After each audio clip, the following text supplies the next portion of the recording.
We went with the girl to a corner of the hall and a room. When we entered it, we were faced with several girls and boys and cream-colored wooden tables with comfortable and beautiful yet simple chairs, something like a classroom or meeting, on some tables. There was a pipe and 2 separate packages. The girl said, "Sit wherever you like." Arman looked at the tables and said, "There are 2 packages on some tables. What are they for?" The girl said, "Pure cocaine and synthetic cocaine. Whichever you want." Barbad said, "I heard things about it. Both cheaper and longer lasting." The girl smiled and said, "Great, yes. The effect and pleasure are many times longer and longer." I said, "It doesn't hurt." The girl looked at me and said, "Harm? No, ma'am. We help with quality stuff, so that they become customers. Cocaine is $12 to $20 per gram. This is half. You wanted to try it, you are good at it." Arman said with a laugh. "Yes, they are. But sometimes they pamper you." The girl said, "Anyway, because of this free party, you wanted to use it." Arman said, "Let's get to work. See what this is." The girl said with a sweeter and more charming smile, "Just if you want to understand the difference, don't use the pure one. For better, feel it." They went to the tables and after sitting down, they took the cocaine that the girl had offered out of the package and placed it on the table and inhaled it with a pipe and a relatively deep breath. They waited for a while to see the effect. The girl was also paying attention to us while she was taking care of the others. With Arman's pause, he said, "So, did you like it?" Arman said, "It works much faster." "Good. It's not bad." And he turned to me, "Try it. It's not bad." I also sat at the table and sent it into my nose. It worked much faster than I thought. A state of joy and being away from the world. I smiled. Arman said, "That's it. You should enjoy everything you have, like me."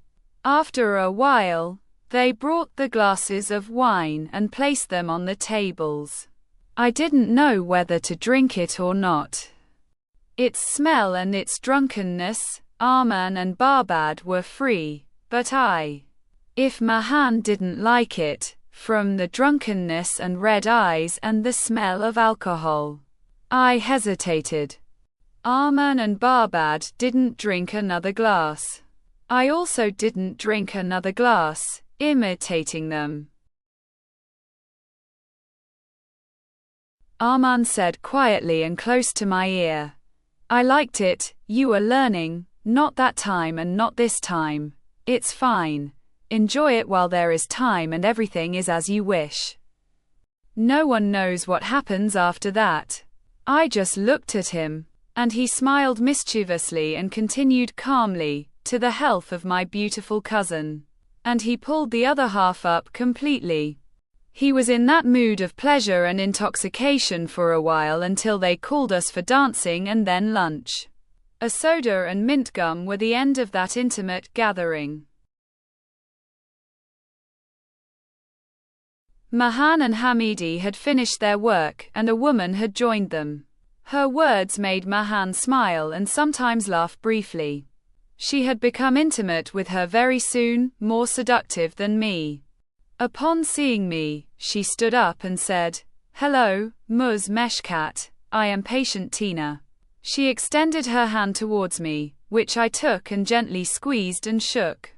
Tina continued, "We have prepared a dance for you to burn energy and also to empty your stomach. We have reached a good understanding with Mr. Meshkat.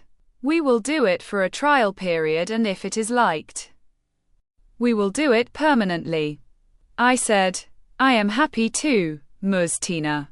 I am glad that Mahan has found a partner or colleague. When the song started, Mahan, Arman, a girl, and Barbad danced with the same girl in the room. And finally, it was time for the promised food. From cello kebab, leaves, chenje to all kinds of desserts, salads and drinks. I would cook for Mahan as much as I could. He would just look at me and smile. Arman would keep an eye on us.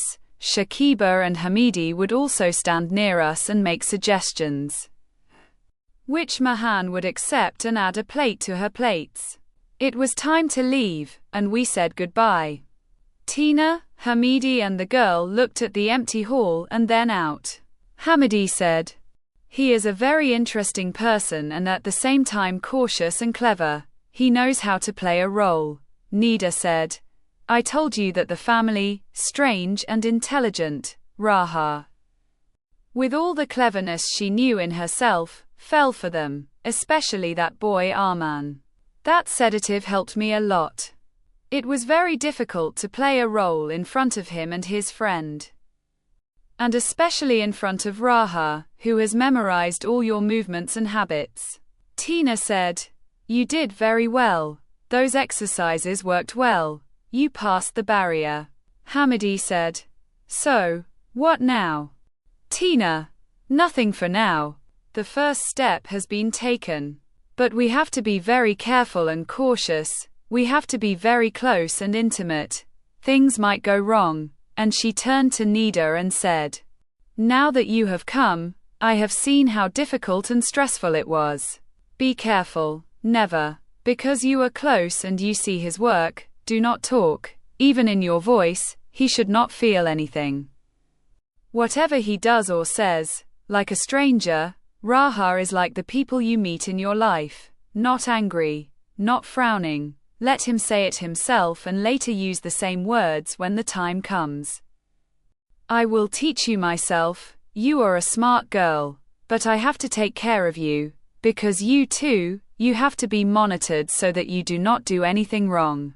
Nida said, "What is Arman?"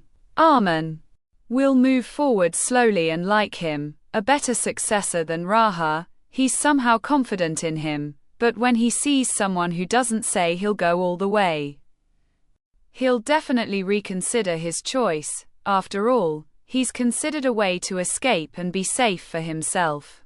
Don't underestimate him, but don't give him too much credit. He's the same as he is.